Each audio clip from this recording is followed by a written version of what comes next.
আসসালামু আলাইকুম ওরহমতুল্লাহি ওবারাকাতুহ।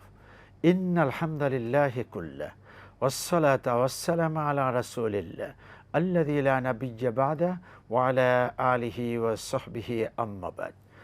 সুপ্রিয় দর্শক, আরিফিল উডিডোর প্রেজেন্স ইসলামী সওয়াল ও জবাব powered by Islami bank Bangladesh PLC অনুষ্ঠান থেকে সকলকে জানাচ্ছি আন্তরিক মোবারকবাদ। বন্ধুগণ, জীবন ঘনিষ্ঠ যে কোনো বিষয়ে প্রশ্ন করব এবং এ প্রশ্নের সঠিক জবাব পাওয়া যাবে ইনশাআল্লাহুল আজিজ। প্রশ্ন করার সময় আমরা পুরো প্রশ্নের ব্যাখ্যা না করে একেবারেই মোলাক্খাস প্রশ্নটি করব এবং শুদ্ধ ভাষায় সুন্দর করে ছোট করে বিদগ্ধ প্রশ্ন করব। নিজের টেলিভিশনের ভলিউমটা কমিয়ে কথা বলবেন, আপনাকেও বুঝতে সুবিধা হবে, আমাদের জন্যও সুবিধা হবে। আজকে প্রশ্নের জবাব দিবেন বিশিষ্ট আলেমে দ্বীন অধ্যাপক আনম রশিদ আহমদ মাদানী। আসসালামু আলাইকুম ওয়া রাহমাতুল্লাহি ওয়া বারাকাতুহু। ওয়ালাইকুম আসসালাম ওয়া রাহমাতুল্লাহি ওয়া বারাকাতুহু। আহলান ওয়া সাহলান। জাযাকাল্লাহু খাইরান। প্রিয় দর্শক, কথা বলছি আমি ডক্টর শহীদুল ইসলাম বারাকাতি। আপনাদের সাথেই কথা বলবো, আমরা রিপিট করব না এবং একই প্রশ্ন একজন করেছে সেটা আর আমার করার দরকার নেই, জবাব পাওয়া দরকার। আশা রাখি বিষয়টিতে আমরা খেয়াল রাখবো ইনশাআল্লাহ। আসসালামু আলাইকুম ওয়া রাহমাতুল্লাহ। ওয়ালাইকুম আসসালাম ওয়া রাহমাতুল্লাহি ওয়া বারাকাতুহু। আপনাদের এই অনুষ্ঠানটি ফেসবুকে অনলাইনে এখনো আসে নাই, একটু দেখবেন কাইন্ডলি। আর আমি প্রশ্ন করতেছি, আমার প্রশ্ন হলো তোমরা রাতের নামাজকে বেতর করে ফেলতে, অর্থাৎ রাতের নামাজগুলিকে আমাদের বেজুর করে ফেলতে হবে বেতর নামাজের মাধ্যমে। তো আমার প্রশ্ন হলো, রাতের নামাজ আসলে কোনগুলি? আমরা যে এশার নামাজ পড়ি 4 রাকাত ফরজ নামাজ এবং তারপর সুন্নত পড়ি 2 রাকাত, এইগুলি কি রাতের নামাজ, নাকি এরপরে যে থেকে আমরা নফল নামাজ পড়বো অথবা তাহাজ্জুদের নামাজ পড়বো ওইগুলিকে বেজুর করতে হবে? আসলে কোনগুলি, মানে এশার নামাজ সহ কি রাতের নামাজ, নাকি রাতের নামাজ বলতে কোন নামাজগুলোকে শুরু বলা হয়েছে? রাত্রিতে যত নামাজ সবটাই, ওই শেষে যায় তো আলো বেজর। ঠিক আছে, আপনার আর কোনো প্রশ্ন আছে? বুঝতে পেরেছি প্রশ্ন। ওকে, না আমার একটি প্রশ্ন। জি, আসসালামু আলাইকুম। আপনাকে ধন্যবাদ। আমাদের ফেসবুক এবং ইউটিউবের ব্যাপারে আপনি দৃষ্টি আকর্ষণ করছেন, কর্তৃপক্ষ শুনছে, টেকনিক্যাল বন্ধুরা আশা রাখি বিষয়টিতে আপনারা ব্যবস্থা নেবেন। اللهم لك الحمد حمد الشاكرين وصلي وسلم على رسولك الأمين وآله وصحبه ومن تبعهم بإحسان إلى يوم الدين। হ্যাঁ, জবাব অনেকটা এসে গেছে। রাতের সালাত বলতে সব সালাত, এশার ফরজ তো 4 রাকাত জোড়, তার সুন্নাহ 2 রাকাত জোড়, এরপরে আমরা জোড় করে সলাতুল লাইল মাসনা মাসনা মাসনা, রাতের সালাত 2 রাকাত 2 রাকাত 2 রাকাত করে, তবে শেষ করতে হবে 1 রাকাত দিয়ে। যেই 1 রাকাত আগের যত সালাত আছে সবগুলিকে বিজোড় বানিয়ে দিবে। জি, শুকরান, জাযাকুমুল্লাহ।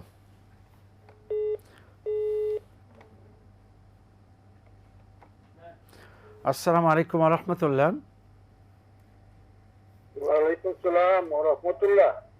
জি, আসসালামু আলাইকুম। ওয়ালাইকুম আসসালাম ওয়া রাহমাতুল্লাহ। শুনতে পেয়েছি। আমি সুনামগঞ্জ গরমপাড়া থেকে ইমুল বলছিলাম। জি,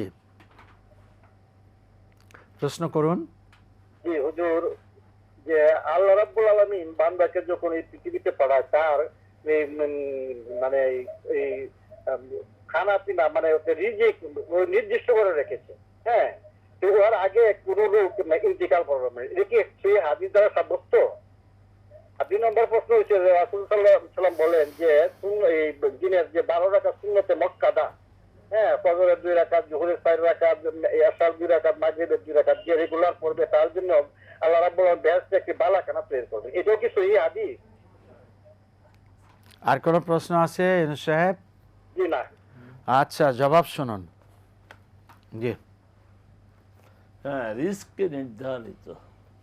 পৃথিবীতে যত প্রাণী আছে, শুধু মানুষ না, ওমা মিন দাব্বাতিন ফিল আরদি ইল্লা আলাল্লাহি রিজকুহা, পৃথিবীতে বিচরণশীল যত প্রাণী আছে, সেটা মানুষ, পশু পাখি কীট পতঙ্গ তাদের জীবিকা নির্ধারিত।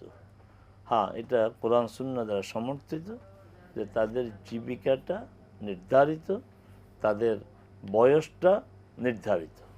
প্রশ্ন ছিল এটা কি সহি হাদিস? হ্যাঁ, সহি হ্যাঁ, হাদিস। কোরআনেও আছে, কোরআনেও আছে, সহি হাদিসেও কোরআনেও আছে। আছে, জি। জি।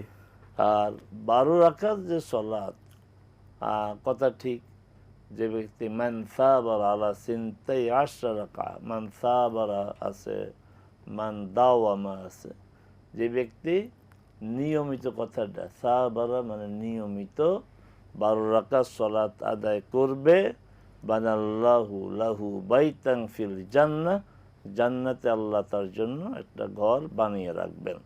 এই তো সহিহ হাদিস। আশা রাখি ইউনূস সাহেব জবাব পেয়েছেন, শুকরান।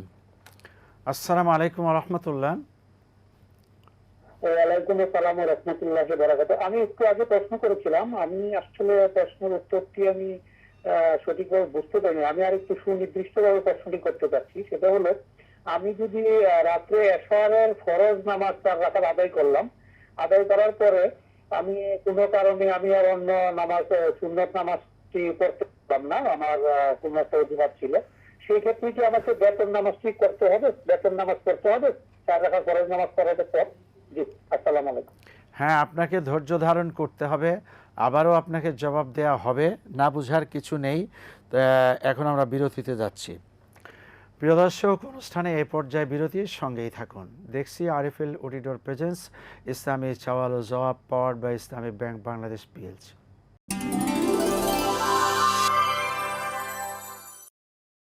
আসসালামু আলাইকুম ওয়া রাহমাতুল্লাহি ওয়া বারাকাতুহু। বন্ধুগণ, বিরতি থেকে ফিরে এলাম অনুষ্ঠানে। আমরা দেখছি আরএফএল অডিটর প্রেজেন্স ইসলামী সওয়াল ও জবাব, powered by Islami bank Bangladesh PLC. অনুষ্ঠানের সঙ্গে থাকার জন্য অনেক অনেক ধন্যবাদ। আমাদের কাছে আছে প্রশ্ন, নিব ভিন্ন প্রশ্ন। আসসালামু আলাইকুম ওয়া রাহমাতুল্লাহ। জি, ওয়ালাইকুম আসসালাম ওয়া রাহমাতুল্লাহ। জি, আমার দুটো প্রশ্ন ছিল। বলুন। আমার প্রথম প্রশ্ন হলো যে আমি একজন ব্রেন স্ট্রোকের রোগী, গত 6 মাস হলো আমি ব্রেন স্ট্রোক করেছি, প্লাস ক্যান্সারের রোগী। তো আমি যখন নামাজ পড়ি, মানে অনেক কিছু দোয়া দুঃখ দেখা গেলো কি, মানে মুখস্থ জিনিস কিন্তু আমি ভুলে যাই। তো নামাজে যখন আমি মানে সূরা ফাতিহার সাথে আমি আরেকটা সূরা মিলাতে যাই, তখন দেখা গেল কি মাঝে মধ্যে হয় আর কি, মানে বেশিরভাগ মাঝে মধ্যেই হয়। তো আমি এক সূরা পড়লাম বা 2টা আয়াত পড়লাম, তারপরে মানে আয়াতটি আমি ভুলে যাই। তো আরেকটা আমি সূরা যখন পড়ার চেষ্টা করি তখন মানে মনে আসে না, অনেক সময় মনে আসে কিন্তু তখন আর কোনো উপায় থাকে না, আমি হাত ধরে নামাজটা শেষ করে ফেলি। তো আমার এক্ষেত্রে কি মানে নামাজটা হচ্ছে কিনা একটু আমাকে মানে বুঝিয়ে বলবেন।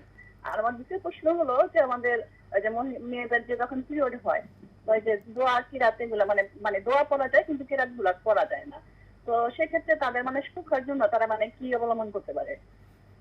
কিসের জন্য? ওয়ালাইকুম। শেষে কি বললেন? না, যে পিরিয়ড অবস্থায় না, তো আপনার কিরাত গুলা পাঠ করা যায় না, সূরা গুলা পাঠ করা যায় না, এই অংশটা বুঝেছি লাস্টে।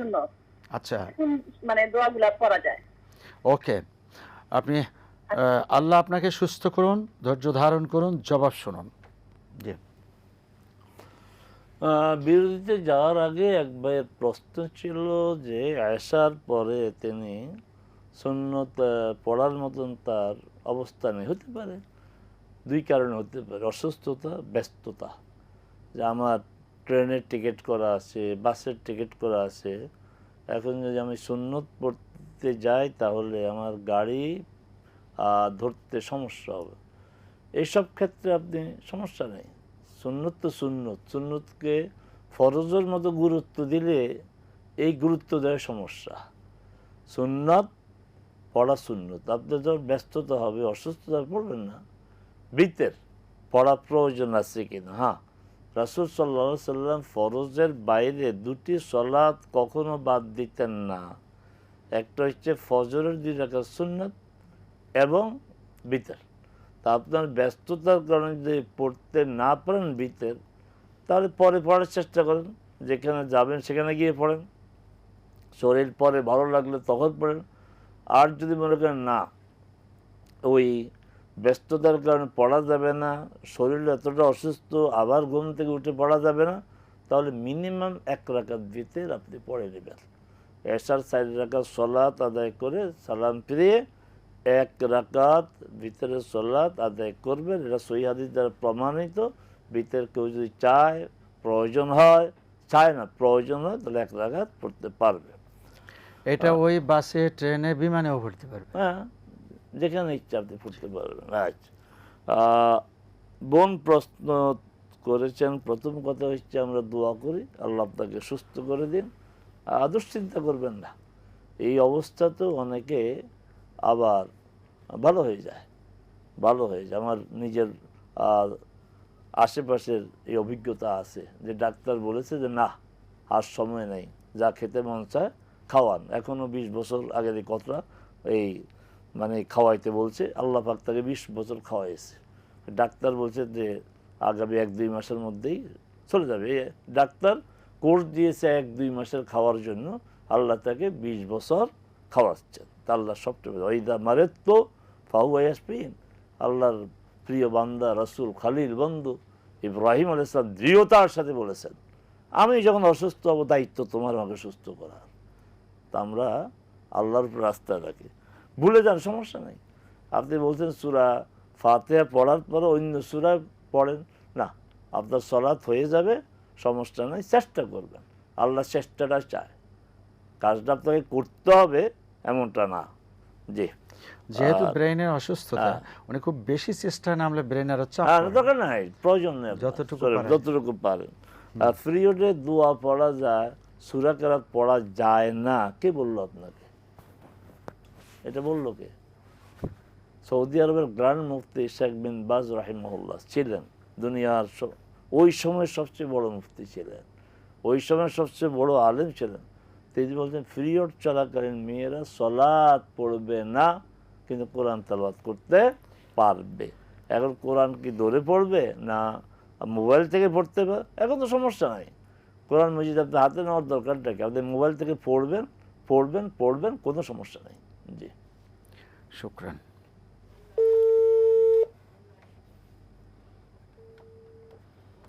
দুঃখিত। আচ্ছা, এই কথাটার সম্পূরক প্রশ্ন, সেটা হলো এই যে পিরিয়ডকে মায়েরা ভয় পায়, আর এই সময় আসলেই পরিচ্ছন্ন থাকতে চায় না, আর হলো কোরআন, তাসবিহ, তাহলিল এটা পড়া, এটার উপরে কোনো আমলে যাওয়া না, এর কিচ্ছু করা যাবে না। এমনকি কিছু মায়েরা হাজবেন্ডের কাছ থেকেও একটু দূরে থাকতে চায়। এ লক্ষ্যে ইসলামের বিধান কি? আপনি যা বলছেন আমি আপনার সাথে একমত, কিন্তু দুঃখের সাথে বলতে হয় যে এই জন্য ওই বোনরা দায়ী না, দায়ী হচ্ছে আমরা যারা ইসলামকে রিপ্রেজেন্ট করি, ইসলামকে মানুষের সামনে উপস্থাপন করি, সমস্যা তো আমরাই করি। যে বোন বললেন যে দোয়া পড়া যাবে, সূরা কেরাত পড়া যাবে না, কার থেকে শিখছে? আমার মতো কোনো আলেমে তাকে বলছে? এই জন্য আলেমদেরকে সতর্ক হতে হবে।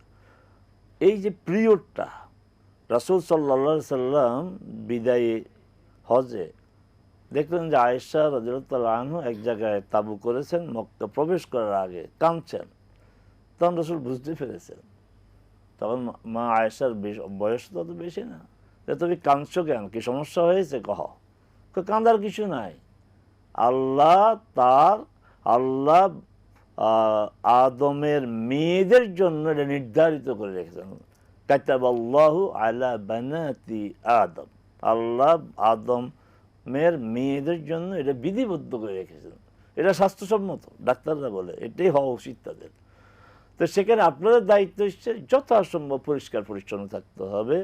ওই সময় আপনারা গোসল করবেন, কেন করবেন না? গোসল করবেন, পরিষ্কার থাকবেন।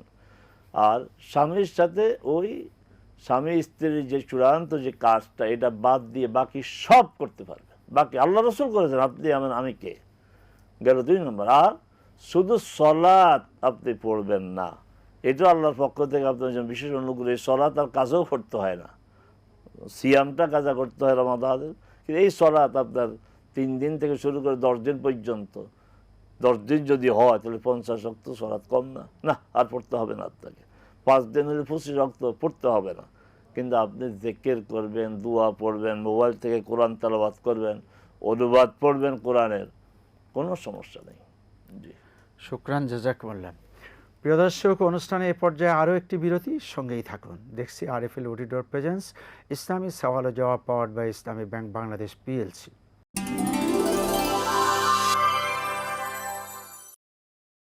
আসসালামু আলাইকুম ওরহমতুল্লাহি ওবারাকাত। বন্ধুগণ, বিরতি থেকে ফিরে এলাম অনুষ্ঠানে। দেখছি আরএফএল অডিটর প্রেজেন্স ইসলামী সওয়াল ও জবাব, powered by Islami bank Bangladesh PLC. সঙ্গে থাকার জন্য অনেক অনেক ধন্যবাদ।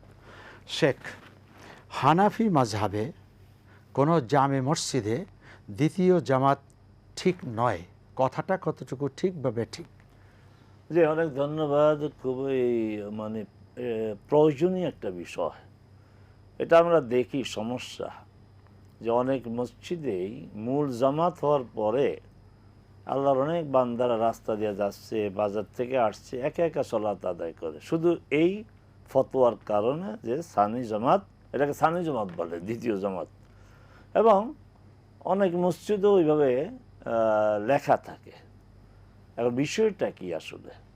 এবার আমরা চলে যাই যে যার থেকে আমরা সলাৎ পেলাম, যার মাধ্যমে সলাৎ শিখলাম, তিনি কি বলেছেন? জামাত শেষ, আল্লাহর রসুলের সামনে, আল্লাহর রসুলের মসজিদে জামাত শেষ। রাসূল সাল্লাল্লাহু আলাইহি ওয়াসাল্লাম দেখলেন যে একটা লোক তো মানে সাহাবী, সংগতভাবে সাহাবী, একজন সাহাবী এসে সলাৎ আদায় করছেন। হাদিসে রাজুল শব্দ আসছে, যেন ওই লোক বললাম, কারণ রসুলের সময় লোক তো মানেই সাহাবী, একা একা। রাসূল সাল্লাল্লাহু আলাইহি ওয়াসাল্লাম কি আবেগ দিয়ে কথা বললেন সাহাবীদেরকে? হাল আহাদুম মিনকুম ইয়াতাসাদ্দাকু আলাইহি ফায়ুসাল্লি মাআ, তোমার মধ্যে এমন কেউ আছে এই লোকটার উপরে সাদাকা করবে? এখন সাহাবীরা তো সাদাকা কি, হঠাৎ করে সাদাকা, সলাত আদায় করে কি সাদাকা করবো আমরা? বলছে যে তার সাথে গিয়ে সলাত আদায় করবে। তখন একজন সাহাবী গিয়ে তার ডান পাশে গিয়ে নামাজ পড়েছে। তাহলে জামাতে নামাজ পড়ার গুরুত্ব রাসূল কতটা দিলেন? জামাত শেষ হবে, একজন লোক আসছে, তাকেও তিনি জামাতে সলাত পড়াইয়া ছাড়লেন। এই ধরনের প্র্যাকটিস করেছেন রাসূল। আমি আর আপনি কি কত বছর পরে এই দুঃসাহস হলো যে আল্লাহর ঘরে আল্লাহর বান্দাদেরকে আপনার জামাতে নামাজ পড়তে দিবেন না? হ্যাঁ, হানাফি মাযহাবের যে ফতোয়াটা, এটা বুঝতে হবে। ফতোয়ার ভাষাটা কি তা দেখতে হবে। ফতোয়ার ভাষা হচ্ছে এই যে ওই মসজিদের যারা স্থায়ী মুসল্লি, তারা সেকেন্ড জামাত করবে না। এটা একটা কারণ, তাদের নিয়ত যে এইভাবে যদি সুযোগ দেওয়া হয় তাহলে লোকরা অবহেলা করে, সমস্যা নেই, প্রথম জামাত পারে না, 8 জামাত আমরা করে নেব। কিন্তু যারা রাস্তাঘাটে চলাফেরা করে, হাটে বাজারের মসজিদ, রাস্তার পাশে মসজিদ, আমরা কোথাও যাব, বাস আপনার থামিয়ে সলাত আদায় করব, আমরা কোনো প্রোগ্রামে আছি, প্রোগ্রামের কারণে আমরা জমাতে পড়লাম না, আমরা এখানকার স্থায়ী মুসল্লি না, এটা বাধা দেওয়ার কারো কোনো এখতিয়ার নাই। কারো এখতিয়ার নেই। যাই বাধা দিবে সে ওই আয়াতের আওতায় পড়ে, আমান আযলামু মিম্মান মানা মাসাজিদাল্লাহ, আল্লাহর ঘর থেকে যারা বাধা দেয়, মানে আল্লাহর ঘরে সলাত আদায় যারা বাধা দেয়, তাদের চেয়ে জালেম আর কি হতে পারে? মানে তাদের চেয়ে বড় জালেম আর কি? সুনির্দিষ্ট ইমাম, সুনির্দিষ্ট মুয়াজ্জিন, সুনির্দিষ্ট জামাত, এটাই যে সওয়াব পাওয়া যাবে। ওই যে একজন আর একজনকে সাথে নিয়ে পড়লেন, সওয়াব কি সমান হবে? ইচ্ছা করে হলে সওয়াব পাওয়া যাবে না, বরং জামাত ত্যাগ করার কারণে তার ওই মানে গুনাহ হইতে পারে। কিন্তু জামাত শেষ, আমার আন্তরিকতা, ইচ্ছার কোনো অভাব ছিল না, তাহলে সওয়াবে কোনো তারতম্য হবে না। দুইজনের জামাতের সওয়াব আর আরেকটু বেশি মানুষের সওয়াব, কোনো সমস্যা নেই। আচ্ছা, কারণ হচ্ছে যে দুইজন তো আমি করি নাই, আমি ইচ্ছা করে তো করি নাই যে আমি একজন মুক্তাদি নিয়ে জামাত করব আর কোনো মুক্তাদিকে আমি সুযোগ দেব না, এটা কোনো কারণ হয়ে যাচ্ছে না, এখানেও সওয়াবের কোনো তারতম্য ঘটবে না। কোনো প্রেয়ার রুম অথবা বিশেষ কোনো জায়গায় সলাৎ হচ্ছে, রাস্তাঘাটের পাশেও অনেক সময় হয়, জামাতেই হলো আর মসজিদের জামাত, দুই জামাতের সওয়াব কি সমান? এখানে কথা বলতে হবে। আমার যদি মসজিদে যাওয়ার মতন পরিবেশ থাকে, সুযোগ থাকে, তাহলে মসজিদে সলাতেই উত্তম। এখন আসেন যে আমাদের বাংলাদেশ আলহামদুলিল্লাহ বলবো, অনেক অফিসেই সলাত আদায়ের ব্যবস্থা আছে, আমাদের ওয়াসা ভবনে আছে, আমাদের এটিএনে আছে। এখন আমরা সঙ্গত কারণে, যেহেতু অফিসের কাজটা তো আমার জন্য ইবাদত, এবং এই সময়টা যে আমি অফিসের কাজ করি, এটাকে তো ফরজ না বলার উপায় নেই, কারণ আমার আর্নিং, আমার হালালভাবে আয়ের উৎস এটা। আচ্ছা, এই সব আপনার সলাত আদায়ের জন্য বসা মসজিদে আমরা সবাই যাই, তাহলে অফিস খালি, যাইতে সময় আসতে সময়, এই অবস্থায় আমার যে এটিএন বাংলার যে সলাতের নির্ধারিত স্থান আছে, আলহামদুলিল্লাহ একজন ইমাম নিয়োগ করা আছে, এখানে আজান হচ্ছে না, এখানে সওয়াবের আপনার ঘাটতি হবে না। শুকরান। আসসালামু আলাইকুম ওয়া রাহমাতুল্লাহ। আসসালামু আলাইকুম।